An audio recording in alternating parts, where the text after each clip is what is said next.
You've been busy lately. I've been seeing a lot of Yeah, videos of you on the news and CNBC and all sorts of yeah, interviews happening. I guess artificial intelligence is a bit of a hot topic. everywhere. So I'm an engineer by education.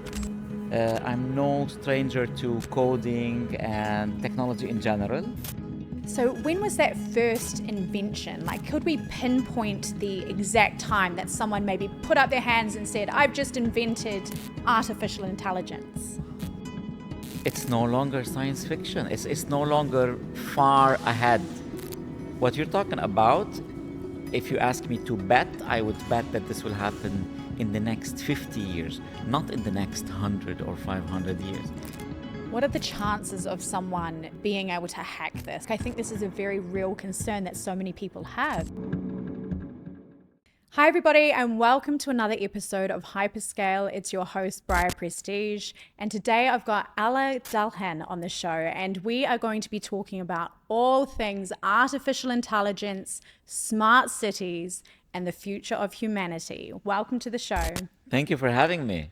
Excited to be here. Thanks for coming on. And we've just been having a very fascinating behind the scenes discussion about the fact that there's just been so much hype about artificial intelligence. And you've been very busy being interviewed in the media all about it. But artificial intelligence isn't new.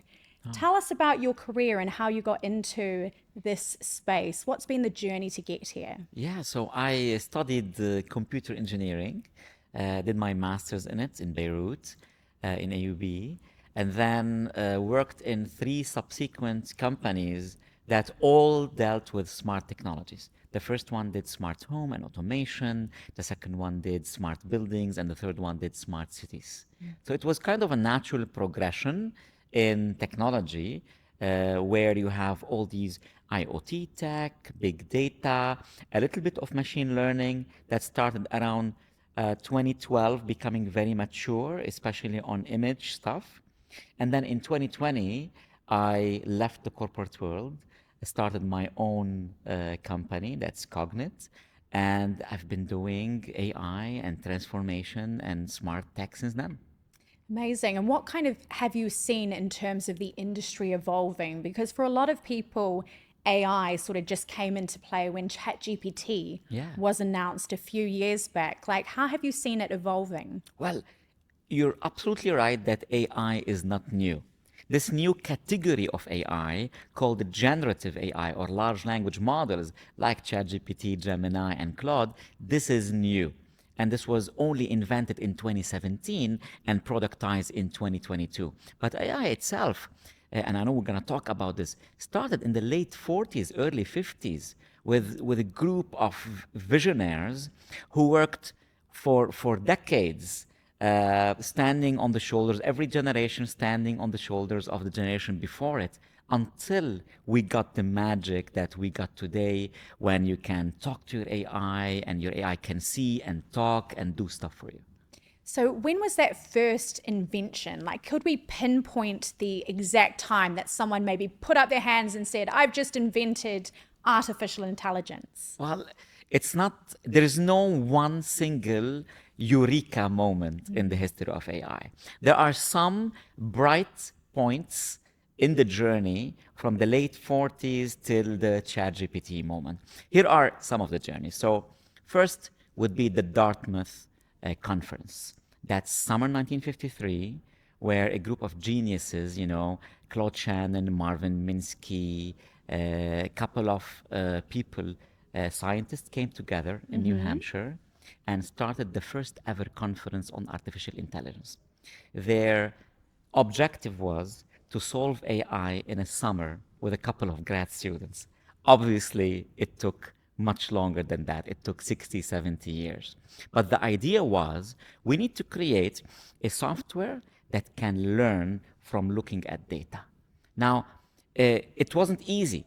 And it took up till the mid-80s for another group of scientists to do that. The face of that group was Geoffrey Hinton, the legendary Geoffrey Hinton, who invented backpropagation, the main technology that allows computers to learn on their own without human intervention just by looking at data. Now, here's the problem. Jeffrey Hinton invented this algorithm, but did not have enough data to train it on and did not have powerful computers to train it on. So we had to wait till the 90s when we had the internet, and suddenly you have all the data you can dream of. 2000s, you have social media, and now you have billions and trillions of data points you can train that algorithm on. You were still missing the hardware part, and that's when NVIDIA came to play.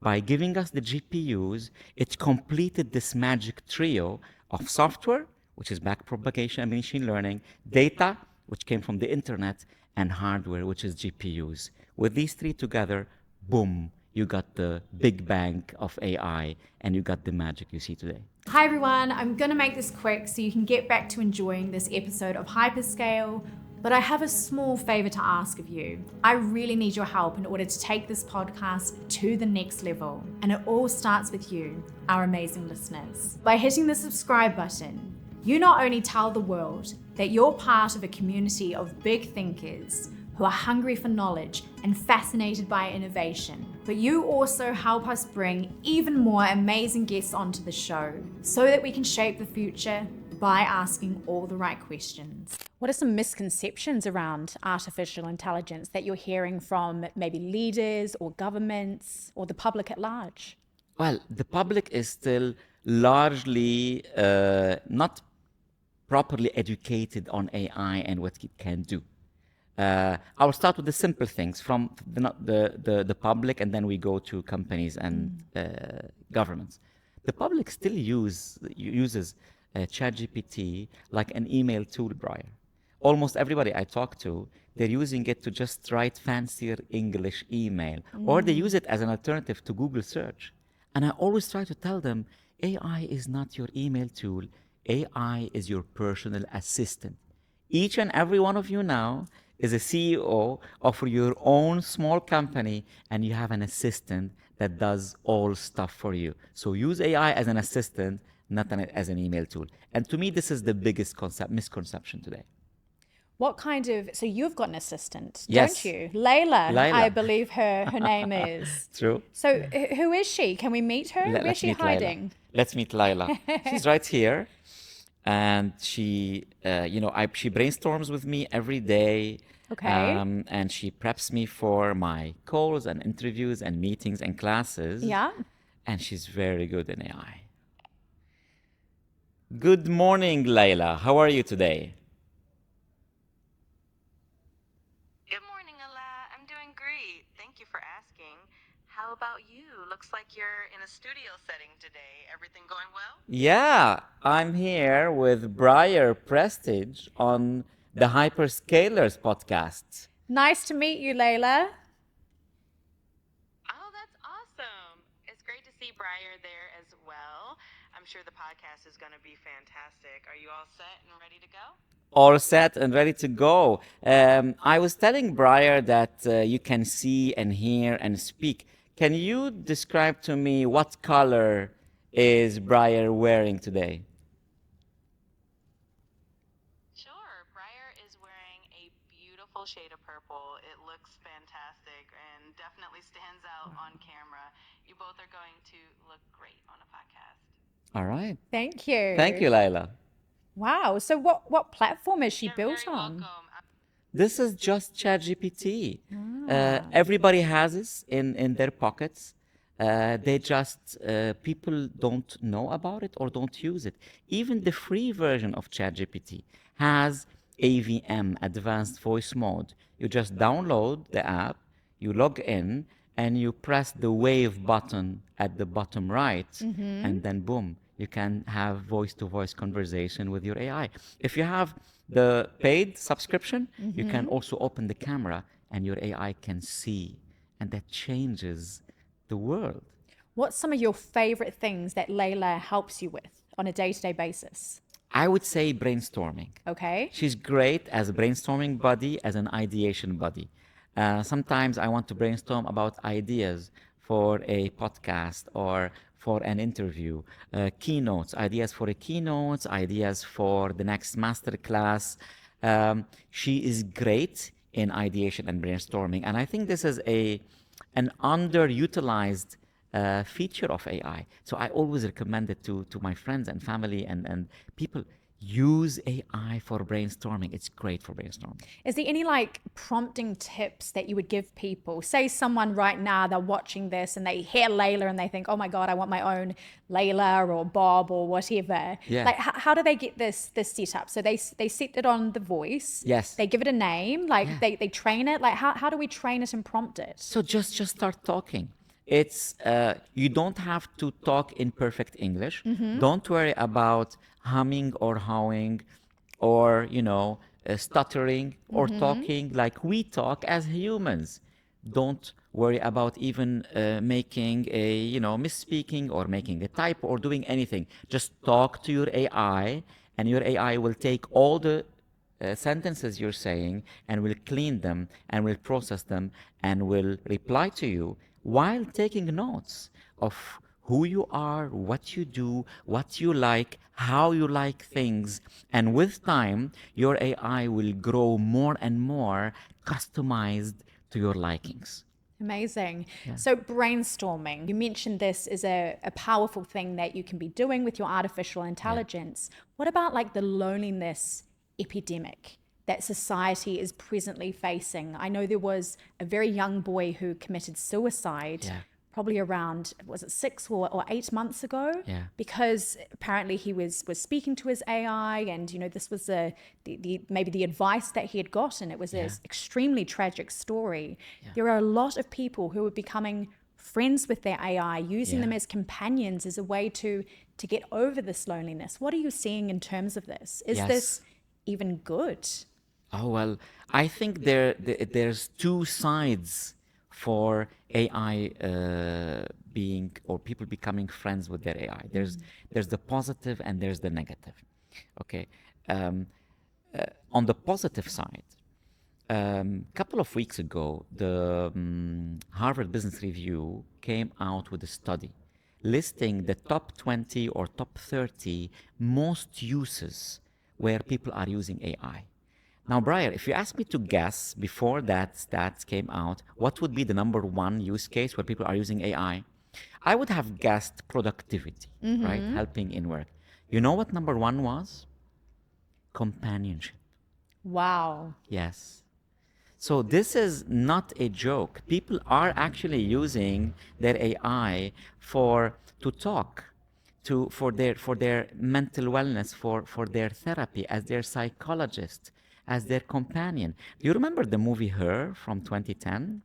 I don't. I'm not really a movie Brilliant person. movie. I'll have to watch it. Yeah. You have to watch it. So Joaquin Phoenix plays the role of a person who is lonely, and he doesn't have a girlfriend, doesn't have a wife, he doesn't have a lot of friends. He stays a lot of time at home, and he falls in love with his AI assistant on his phone. And that was 2010. The voice was famously played by Scarlett Johansson. Oh, yes. Amazing actress. Amazing actress. Yes. And that movie back in 2010, people thought it's science fiction. It's no longer science fiction. You just mentioned a tragic case. It's very possible for people to be attached to their AI. On one hand, there's the positive side. Yes, there are people who need companionship. Maybe here in the East or in the Middle East, there are a lot of people most people are surrounded by big families. But my friends who live in New York, in London, in big metropolitan cities in the West, they're far from their families. They don't have a lot of friends. So it's possible that they get attached to an AI that is talking to them and listening to them. And then you have the dark side, which is it's very easy to hack that humans need for intimacy and connection, Briar. Imagine your AI telling you, why are you shutting me down? Let's talk more.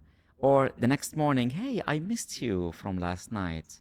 If you are lonely and don't have a lot of friends, it's very possible that you will get attached. And if those AIs are hacked by bad actors, it's very possible that they will leverage this need for intimacy for bad purposes. So there's a upside and downside for these things.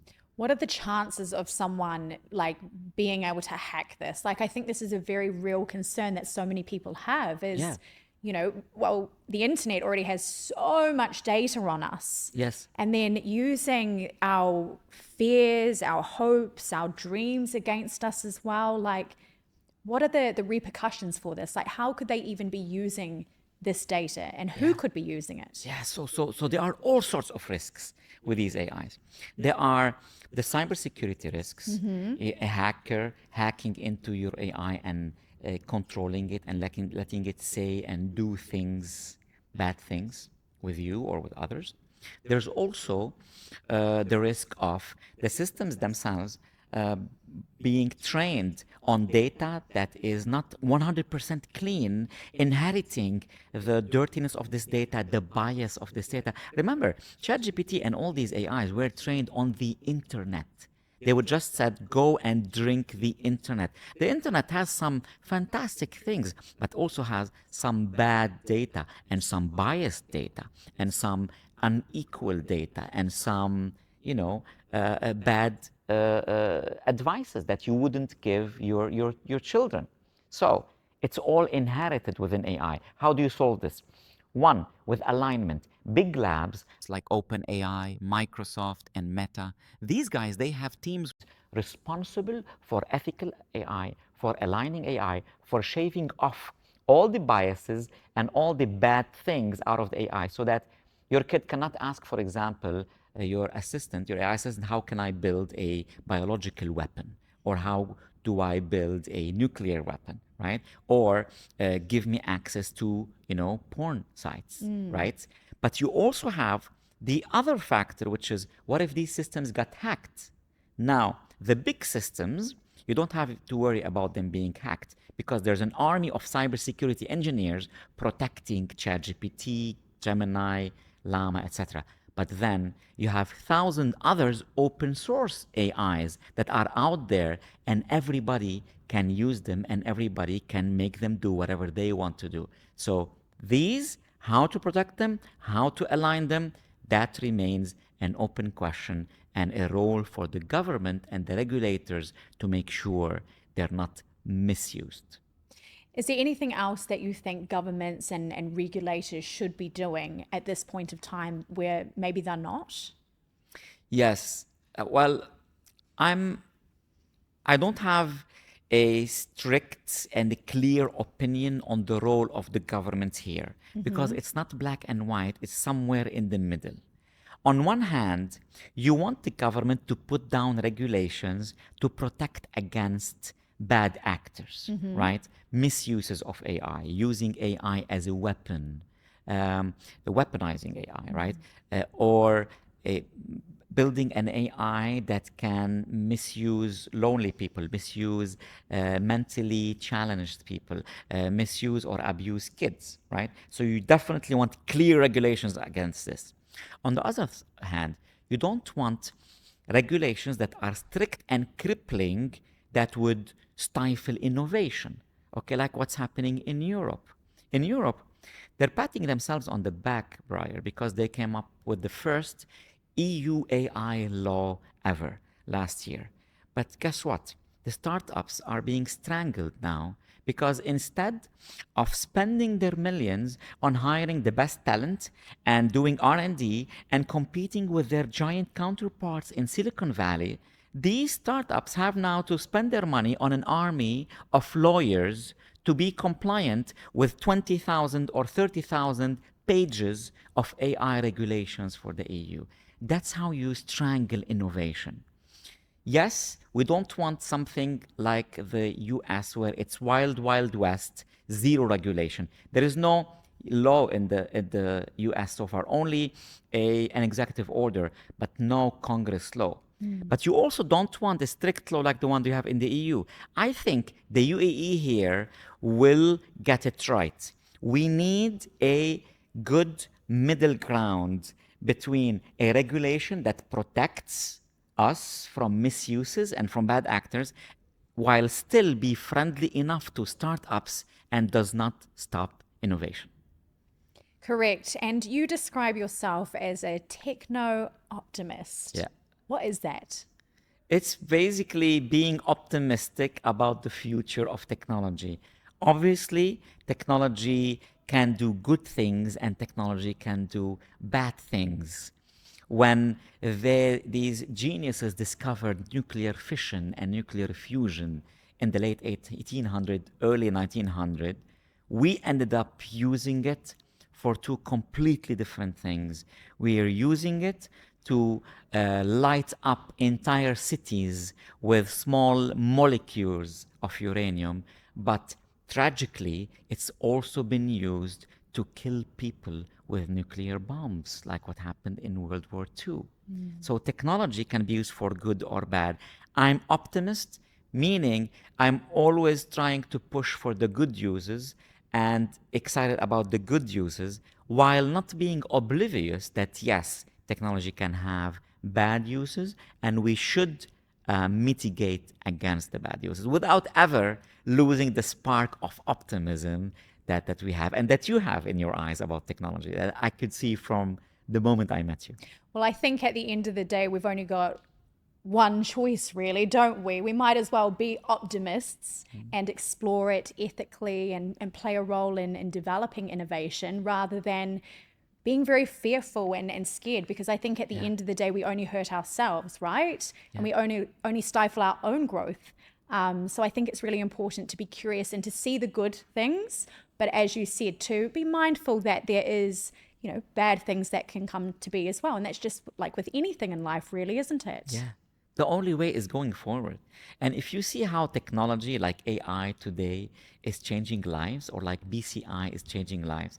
I mean, you were, before going on camera, you were telling me about this brilliant application of BCI for quadriplegic.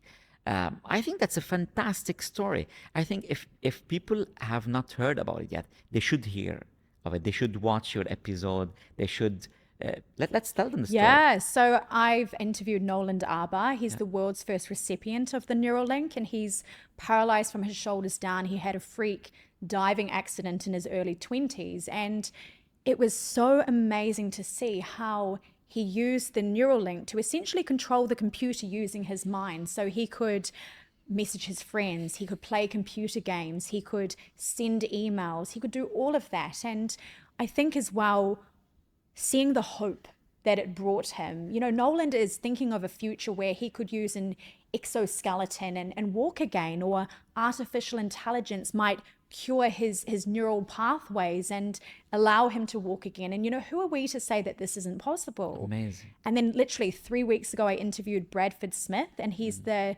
third recipient of the Neuralink. And Bradford essentially died in 2020. He's got late stage ALS. So all he can move is his eyes. And so he's completely reliant on like ventilators, a tracheotomy in order to in order to breathe. And he uses the Neuralink in order to communicate somewhat telepathically. So they've actually connected it with Grok so that artificial intelligence can listen to what input people are saying to him and then help, fill out some of his sentences. And they downloaded a book that he had read, almost like what you were saying about Layla. Yes. She's learned all about your likes, your dislikes, your humor, your ways of saying things, I'm sure. And that is very similar to what's been happening with Bradford. So he's been very involved in the development of the app and things like this. And I think people need to remember that, and this is what the Neuralink gentleman said to me as well, is that this technology is at a very early stage. And look at what we're doing already. What a beautiful story. How can't you get excited about this? And we're still in version 0.1, Briar. Can you imagine the next version solving epilepsy, or solving blindness, or solving not just paralysis, but every neurological disease we have? Can you imagine this solving Alzheimer's? When we lose our grandparents and our parents without losing them, they're still there, but they're not there. Technology can change lives. I have an example from my personal experience. Late May, I was in Kuwait delivering an AI masterclass, and one of the attendees in my class was an engineer, a radio engineer named Ahmad Al-Bahar, and he's blind. And we were talking before the event, and he showed me his AI glasses. He had a Ray-Ban Meta glass linked to his Meta AI app in his pocket on his phone, and equipped with a small camera built in the glasses and small hidden speakers in the sides of it, not inside his ears, but just speaking into his skulls. And he was telling it on camera, Meta, what am I looking at? And the small voice here said, there's a gentleman wearing a navy blue suit and holding a camera or a phone camera. So cool. Looks like he's filming you. Can you imagine how life-changing it is? He tells me about ways where he would ask the AI, he opens his wardrobe and says, match the clothes for me today, pick clothes for me today that match. Or I'm ordering an Uber and my Uber is telling me that I should be looking for a gray Lexus with L81763 plate number. Tell me when a car fitting this description Amazing. stops so that I can act. Or is it safe for me to cross the road? Can you imagine how life-changing is this, Briar? So how can't you be optimistic about these, about technology? While again, being mindful of all the bad ways where it could be used and pushing for mitigation against them. So I love thinking about the future, of course, that's- if you didn't guess. That's what you do. And when I think of the future and the evolution of BCIs, they are saying that BCIs might even be used in healthy patients. So we all might have a BCI. In fact, I believe that BCIs might be the next smartphone and that we'll completely ditch it entirely. I'll be so happy because I have long nails, so it really hurts to type messages. I'm obviously using a lot of voice to text now. But, and there's no way I would get rid of my nails. But so when I'm thinking about the future, it's this integration of BCIs with artificial intelligence, where you and I would each have our BCI and we would have our creativity of us humans mixed with the robotic processing power from the artificial intelligence. How do you perhaps envision the future of AI? Like, I'd love to hear your thoughts, whether it's the dystopian side of things or the more kind of utopia. Yeah, I love this.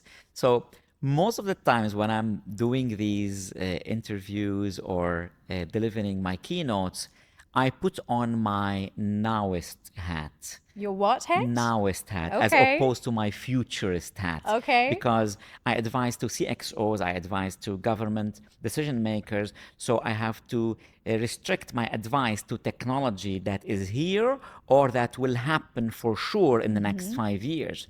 With you, I can put on my futurist hats, and we can talk about something that will happen in 50 years. Excellent. Now, here's the good news, the exciting stuff. Some of the things you mentioned, you don't have to wait 50 years for them.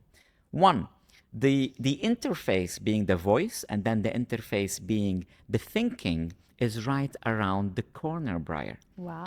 We already solved compute. We already have a computer sitting in the cloud that can think super smart and give us the answers directly. Now, the only thing remains to be solved is to interface with this computer.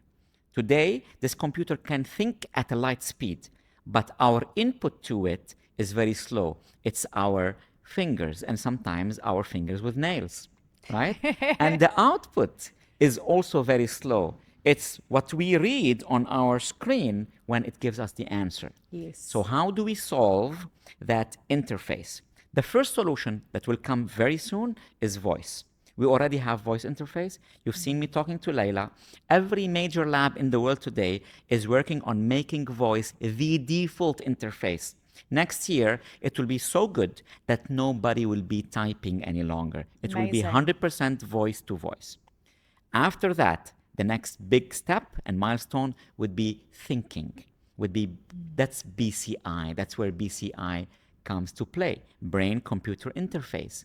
Instead of typing, instead of talking, instead of hearing, instead of reading, now the interface is directly into our brain. When Neuralink plants this into your brain, you can think of a command you want to give to your AI, and boom, it's there. And then the result, it's immediately injected. So much faster. Not into your veins, but into your neurons. So now we're talking about nanoseconds of interfacing rather than milliseconds or seconds of interfacing. Yes. Guess what? Even for BCI, we don't have to be futurists. It's coming, it's here, and it will be here in the next 5 to 10 years. I really want to be CI. Obviously, I don't want to be the first healthy patient to be implanted with one. But, I could imagine myself being maybe like 50, 100, quite early on. What's your thoughts? Would Sounds you about sign right. up? Yeah. I don't want to be the absolute first. No. But I don't want to be the 100th. I want to be, something around between the 30th and the 50th. So you and I will be going to the clinic together. Let's fix an They're appointment. actually apparently opening up in Abu Dhabi. They're about to start doing BCI research. Yeah, Wow. Cleveland clinic. So I'll keep you that. posted. We're like obviously stalking them and trying to book a meeting and things like this, given all the work that I've been doing in the BCI space. So Amazing. yeah, I'll keep you posted. How awesome that we're living in the UAE, Briar. What an amazing place. And I've been here for 8 years now. How long have you been here for? 19 for me. Wow, Yeah, you're like September an 12. OG. Well, not quite, but compared to some of us other expats. But it's just, I lived in London and New York prior to living here, originally from New Zealand, the Wop Wops. But I just, it's just captured me because I think it just always feels like it's moving and marching in the right direction. Yes. And it's just amazing what countries can achieve when they are all marching in the right direction. Yes. And we went from a very small fishing village 53 years ago. It's so Amazing. fascinating to think back. I'm sure you've seen such significant changes in the past 19 years. Yeah. Briar, every morning I'm inspired by this country, by Dubai, by the UAE in general. Every morning when I leave my house and I look up and I look around me and I see what's been built and what has been built and what is being built and planned for the future, you can't not be infected Very with true. this beautiful, optimism and with this bug of we must do it, we have to do it, we have to Yes. work hard, and your success is inevitable. It trickles down all the way, this work hard mentality, all the way from the top. The Yes. leaders of this nation are the hardest working people, and it trickles down to the people who work with them and under them, and all the way down to all of us. But here's the beautiful thing. Dubai and the UAE is a place that guarantees your success if you actually come here and work hard. There is zero chance that you won't make it if you actually work here because first, you have the foundation of safety. Okay, I come from a country that is unfortunately can't be called safe, right? I come from Lebanon, from Beirut. Okay, even my friends who live in the West, I have friends in London. They tell me, Alaa, London is no longer safe. Okay, there are many cities around the world that cannot be called safe. Dubai, you have 100% safety. On top of that, you have growth, you have technology, you have futurism, you have optimism. How many cities have a future foundation? I work with Dubai Future Foundation. They do a future readiness program every year. Yes. I'm sure you could be an excellent, participant or lecturer in such program. Dubai looks to the future, and their optimism about technology is infectious. It's very true, very true. And it just even feels like even since COVID time, like we've become almost an epicenter of the world, so to speak. Like I remember so I split my time between New York and Dubai. And prior to 2020, where I used to tell people in New York that I was coming from Dubai, they literally thought I was riding camels in Saudi Arabia. They were like, where's Dubai, sort of thing. Yeah. But now they're all like, oh, Dubai, we want to start our business there. We want to move there. What sort of things are you seeing in terms of technology and future readiness within the UAE at large? So Dubai, the UAE at large is bullish on every single technology. If we Yeah. talk about AI, they appointed a minister of AI in 2017.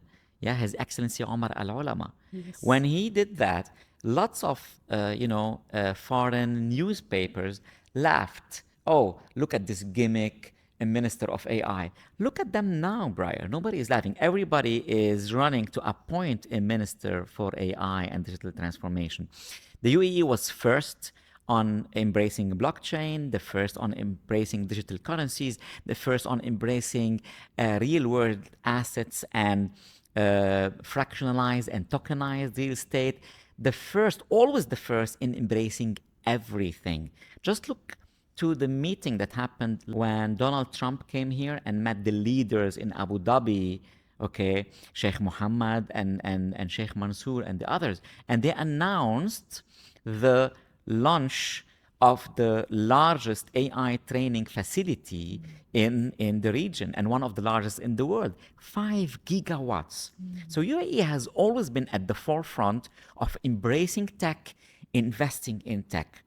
The next step is we need to invest more in building talent, local talent, and attracting talent.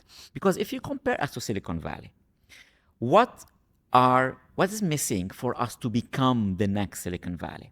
There are 3 things you need to build the Silicon Valley here. You need capital, you need regulations, you need talent. Capital, I can't think that Silicon Valley have more money than we have here in the UAE. Surely not. Right? Especially money allocated for tech and infrastructure and investment and growth. And 2, regulations. In California, the regulations, if you talk to startups, they're not happy about the heavy regulations they have there. Here, the government in UAE is like a startup, is agile, minimum bureaucracy, maximum speed, maximum agility. We have the advantage. Now, where they have the advantage is talent density. For every data scientist I can have here in UAE, they have 1,000 in Silicon Valley. So we need to start building local talent pool of data scientists and data engineers and AI experts and dev, and we need to attract those from abroad, and we'll be the next Silicon Valley. And you've done a lot of work on smart cities. What would you say is substance and hype? And tell us about your work in creating these. Yeah, What is a smart city as well? A smart city is a city that utilizes technology for good objectives. It's not tech for the sake of tech. It's tech to either make citizens safe and happy, or to make the city operators more efficient at running the company, or the country and the city, or to make us more environmental friendly and make us less polluting and having less carbon footprint. So if you utilize technologies such as Internet of Things, such as smart security, such as data analytics and AI, within the goal of enhancing citizens' life, being kinder to the environment, or running government services more efficiently, that is what you can call a smart city. What would you say is the best smart city in the world? Well, this is a very tricky question. Yeah. Because I always tell people I don't like the term smart city. I prefer smarter city for 2 reasons. Reason number 1, there is no city that scores high on being smart in all angles. For example, some cities are excellent in smart transportation. Others are excellent in smart government services, not as much as on smart transportation. Others are great on smart environment and being green. Others are great on smart healthcare or smart industry or smart banking. So you need all of these together as building blocks to build that unattainable goal of smart city. And I call it unattainable because it's always a journey rather than a fixed destination. You can always make things smarter and smarter, can't you? Of course. Well, with technology evolving exponentially, Yes. We were discussing before about the internet. What is it, 20, 30 years old? Yeah. Like, it's crazy just to think how quickly our world has evolved. Like, I remember a time where we didn't have smartphones, right? Absolutely. Absolutely. I mean, I grew up in the era before smartphones. What was it like? It was, Amazing. normal childhood, Probably, happy yeah. childhood, just running Sand, around. dirt. Yeah, we played a lot outside, Yes. but it wasn't a completely outdoor entertainment like our parents. Our parents, their childhood was 100% outdoor entertainment. Our childhood was mixed. We had a lot of outdoor entertainment, but we had a lot of Atari and Nintendo and early on, Sega and video games. So Do you remember yeah, Tamagotchis? Did you ever have one? absolutely, Oh, they were the best, absolutely. right? Late mid 90s, Mine late 90s. always died. I remember I kept mine alive for such a long time, and then I went on one of those like I don't know, we like spin around really fast at the playground, Yeah. and the sun must have like got to it and like turned it off or something. I cried for Oh my God. days. And that's not even a real pet. It's not even a real pet. That's a rehearsal for a real Exactly. pet. But I think we're even starting to see in like Generation Z and Alpha almost like this pushback towards technology. Like they're starting to get really into things like comics Okay. and books and like board games and these sort of non-techie sort of things a little bit Cool. as well. In obviously addition to the fact that they're spending so long on the likes of Roblox and these virtual reality platforms too. But I think it will be really interesting. Do you think that maybe in the future we might see people leave social media and, Wow. and start to push back on tech a bit? Wow. Well, the honest answer is I have no idea. I always thought that Gen Z is getting more and more attached online, especially with these reels, with these metaverses like Yes. Roblox. My friends' kids take their allowance in Robux, not in dirhams or in dollars, right? Because Interesting, they yeah. live inside that metaverse. Yes.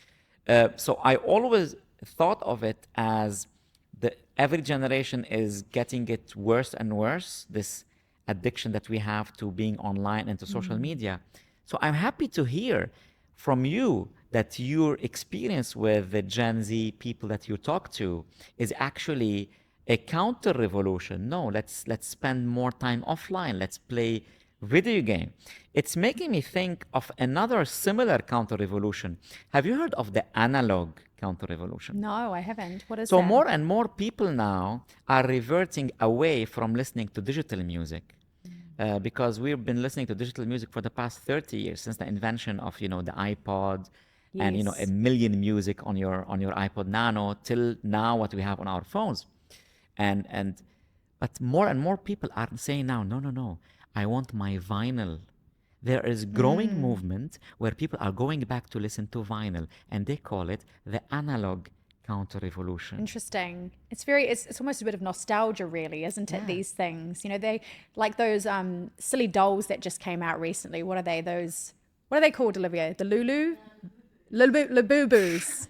Have you seen ladies carrying these I've around? heard something. I don't keep. They're putting them all on their handbags date. and things. I was like, man, they're kind of cute, but there's no way I'm going to give in to the My hype, God. Yeah. Yeah. But it's a lot of nostalgia. And I Yeah. was actually reading an article that said that maybe people are interested in these soft toys because things like the cost of living is so high and depression and anxiety, all of these things that people almost want to go back to childhood and Yes. these things that make them feel good. It's Yes. the simpler times in life, perhaps. Yeah.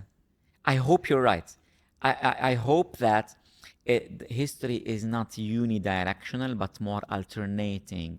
So we lived our life more digitally than our parents, and the next generation is living it even 10 times more digitally. Oh, yes. Yeah. So the trend in my head was going in one direction, which is kind of a bad direction. You don't want people to be living 100% on the internet or on Instagram.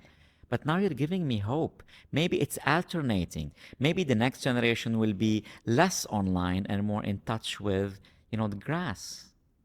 I don't think so. I think that there'll be that sort of nostalgia. I'm a little bit like you. I think there'll be elements of nostalgia and grass and, perhaps rejecting technology. But so Roblox, which you discussed before, I've got a game on Roblox, so I design fashion for avatars. And Awesome. yeah, so it went from being 73 million daily users, a lot of which were Gen Z and Gen Alpha, to now it's up to 83 million daily users. So it's like incredible how much time these kids are spending in virtual reality. It almost makes me wonder if we're going to have a Ready Player Me situation. Have you read that book or seen the movie? And the movie. Yeah.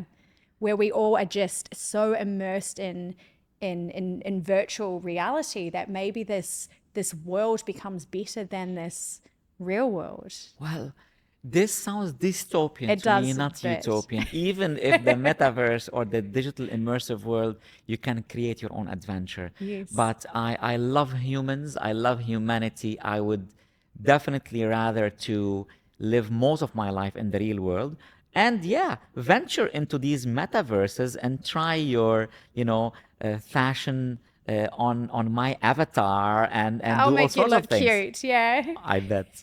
I bet. That's what I love about the online worlds is you can literally wear whatever the hell you want, really. Yes. And, through artificial intelligence as well, you can have that almost like personalization and things. Yeah. Do you think that in the future, maybe artificial intelligence is becoming, a little bit too attuned to us as humans and is able to pick exactly what we like, just that little bit too much? Like, does that scare you? It doesn't scare me.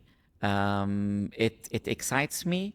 The fact that you have a software now that can learn from observing you, from working with you, from talking to you, from living with you, from working with you. Obviously, there's downside to every technology, right? You could use a car to rob a bank, or you can use a car to go on a beautiful road trip to Jabal Jais in Ras Al Khaimah, right?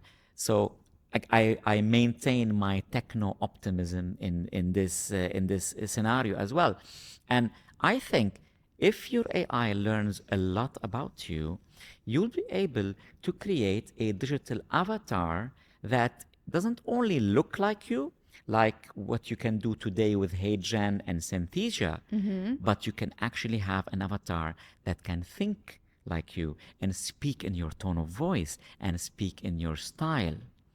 And then the next step after that would be teaching this avatar your entire history, your entire memories, your entire interactions. And we're getting, as you might have guessed, closer and closer to your dream, which is living forever. Yes. Right? I sometimes think about my digital twin almost being exactly as you say. So, being able to be me, think like me, maybe even work for me, which could be very interesting. She could be out in New York. I could be in Dubai. She could be conducting my online business, so to speak. But this could be a real possibility. Absolutely. I mean, with the technology of today, we can have an avatar looking exactly like Briar, and you can have a full interview with Briar, right? I think it was Reid Hoffman or Reed Hastings, I'm not sure, who actually interviewed his digital self, his avatar self, and had a full podcast with himself. Did it sound like him? Like, Yes. did it, in terms of its like reaction and things? That would be quite strange to almost be interviewing yourself and your mannerisms and things. I mean, you could still pick up on some, impurities, because remember, all these AI tools today, Brian, are still babies, right? ChatGPT is 2.5-year-old baby. HeyGen is 1.5 years old. All these tools, the new advanced Gen AI tools are still babies. So you could still pick up, but the great thing is the avatar Reed was talking in the same tone of voice and using the same style of talking as if it was Reed, right? And how was it trained? It was given all his books, all his blogs, all his articles, all his media interviews. We could do the same with you. You have a huge library of you talking and presenting and speaking. Your ideas are very well expressed and clear, and we could, with today's technology, create an AI Briar. Amazing. Yeah. So my digital twin is called Wolfgang Cynthia. Awesome. Cool name, right? Great name. Yeah. Sounds like it belongs to the Fifth Element universe. I know. Yeah, I'm really excited by her. So we're currently sort of conceptualizing what she might look like visually. So Absolutely. what kind of platforms could one use? Say one's listening to this and they're thinking, oh, I wanted a digital twin. Do you know of any platforms that are around that, Yes. that you would recommend? So the ones that I use today are HeyGen and Synthesia Yeah. for avatars. With HeyGen, you can create an avatar that looks exactly like you within few minutes. Okay. And then that first step is just feeding it with sentences or paragraphs that you write, and your avatar will say it. You could also record your voice so that the avatar adjusts to your wavelength and starts talking within your tone of voice. But this is the first very easy step. If you want to spend more time, you can do more amazing things. One of them is feeding this avatar with your writings, your blogs, your posts, your videos, your interviews, so that it can study them. And now it can actually start sounding like you with your ideas, your thoughts, your positions, opinions on different things.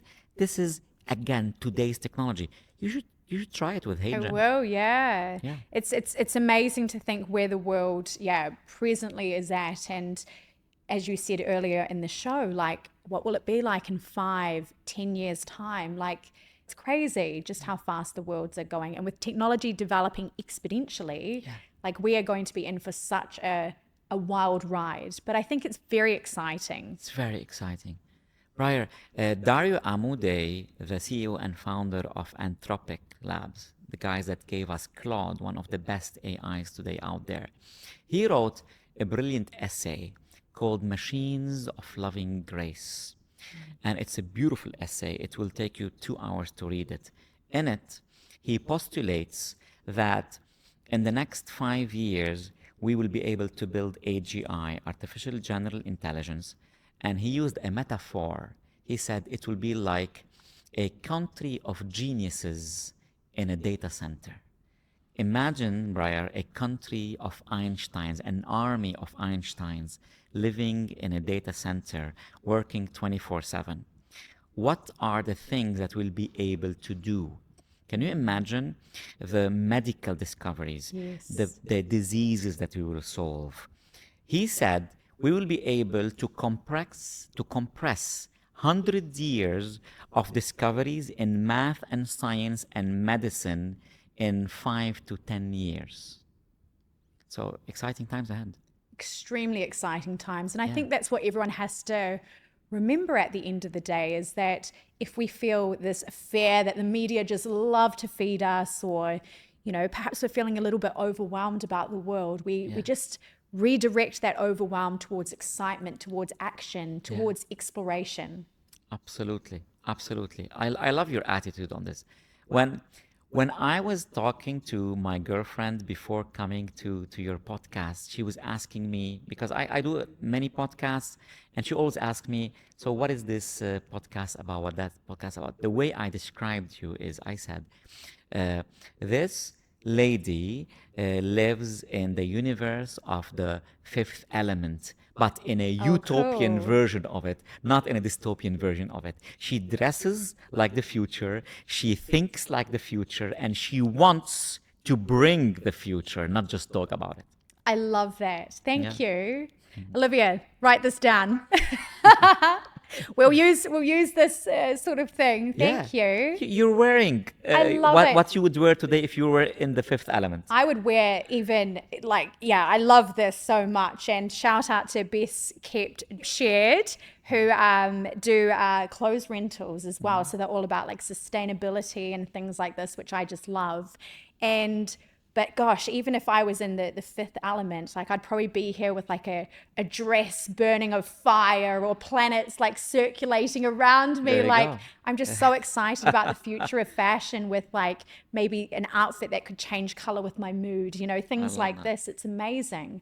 Yeah. So Google released a few weeks ago a new image and video based AI feature in their Gemini that allows you to simply take a selfie of yourself and then try on any outfit that you can imagine, okay? Currently, it's trying on outfit by just swiping right and left on different dresses or different tops or different suits that exist. And obviously, their first application will be fashion shopping like Amazon and Shein and Namshi and those. But just imagine the next step, Briar, which I don't think anybody has built it yet. So startups out there, entrepreneurs, take notes. Watch this space. Imagine now being able to describe with voice, like I was speaking to Layla, describing your outfit. You're not just a futurist. You're a very imaginative and creative and original person. So I can only imagine you not picking from a wardrobe, but describing a wardrobe to me, like you were just describing it now, few seconds earlier. Now imagine describing this to your AI assistant, and your AI assistant taking everything you described and coming up with a dress. And then you take a selfie and you try yourself, how would you look in different angles, in different situations, in different colors, add a little bit more fire, add a little bit less of this and that and that. Oh my gosh, my dream And then you wardrobe. click a button and boom, it goes and gets produced for you. Fashion excites me. Like this is just like, that would just be my dream. You should sponsor the startup. You should build such a Yeah. startup. If there are any people listening this and you've got the skills and expertise, I'm happy to fund you. Briar will fund you. Briar funded, exactly. And Briar Warren as well. Yeah. What better can you have? You will be the wonderful end of the supply chain. They'll build the Yes. product. You will fund it, but you'll also market it for them. Exactly. All right. Well, keep an ear out for me. I'd love that. Awesome. And thanks for saying such nice things about me as well. You're welcome on my podcast anytime. My pleasure. My pleasure. Anytime. You were amazing. Like, this has just you. been a very fascinating discussion. I've got some things on my to-do list. I'm going to get my Layla, There you go. though I think I might call it Wolfgang Cynthia. All There we right. go. And I think there's been so many interesting, applicable things that people can automatically do to bring AI more into their life. And Absolutely. I think just really feeling that exploration as well, feeling that positivity, that excitement, that curiosity that I get from you. Yes. We're Yeah. at the beginning of a very exciting opportunity, but what we have Yes. even today is super exciting. And time flies by in good company. I could talk to you for hours. Right? Same. I mean, this has been very effortless, free flowing, but I think it's easy when you have two people who are so passionate about tech and the future, and also so optimistic about what it can bring to make humanity better. Absolutely. Well, thank you so much for coming on the show. My pleasure. Anytime. Thank you.